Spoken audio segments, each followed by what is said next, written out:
This is the story of how three low-ranking German generals, Erich von Manstein, Heinz Guderian, and Erwin Rommel, shattered the armies of France, Belgium, Holland, and Great Britain, forced the abject surrender of France, and evicted Britain from the continent, all within the space of 6 weeks in 1940. The effects were world-shaking. These three generals handed the German dictator, Adolf Hitler, the keys to the domination of Europe, North Africa, and the Middle East, the neutralization of the British Empire, and the reduction of the Soviet Union to subservience. The campaign in the West in 1940 was the most complete military triumph in modern times, but it could have been an even vaster victory that could have abruptly transformed the political structure of the world. That this did not happen is because Hitler reacted in panic and disbelief to the stunning success that was unfolding. Instead of recognizing the gift that the generals had presented him, he frantically put the brakes on the advance. At precisely the moment when German forces were about to seize the port of Dunkirk, Hitler ordered the tanks to stop and allowed the entire British Expeditionary Force, BEF, to escape. This was the single most devastating military mistake in modern times. If the BEF had been forced to surrender, virtually the entire British professional army with nearly all of its top commanders would have become captives. General Alan Brooke, later chief of the Imperial General Staff, who himself escaped from Dunkirk, said that, if the BEF had not returned to England, it is hard to see how the army could have recovered from the blow.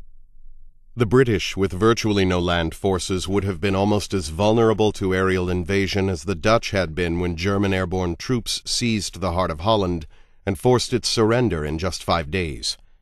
Avoiding invasion and liberating their troops would have almost surely been decisive factors in forcing the British to end the war. If Britain had been forced to make peace in June 1940, the choking blockade of the Royal Navy would have been lifted, the world's raw materials would have flowed freely into Europe, and Germany would have become supreme on the continent.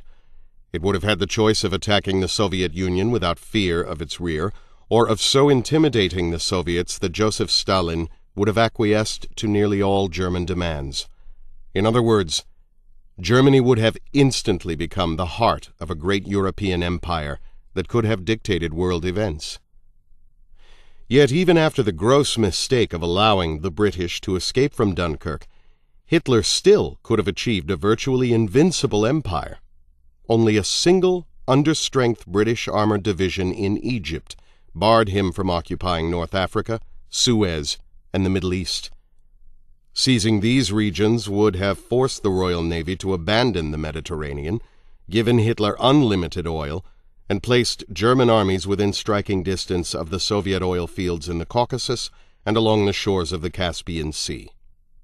With Soviet oil in peril, Stalin would have gone to any lengths to placate Hitler. Britain would have been forced to use all its limited power to protect its crown jewel, India. Germany would have faced no military danger, and with all of continental Europe's industry in its hands, could have become as powerful as the United States. But Hitler did not see this opportunity any more than he saw the opportunity at Dunkirk. He paid little attention to North Africa and attacked the Soviet Union headlong in June 1941. These two colossal and almost inconceivable blunders brought about Hitler's own demise and the death of the Third Reich in 1945. But this did not have to be.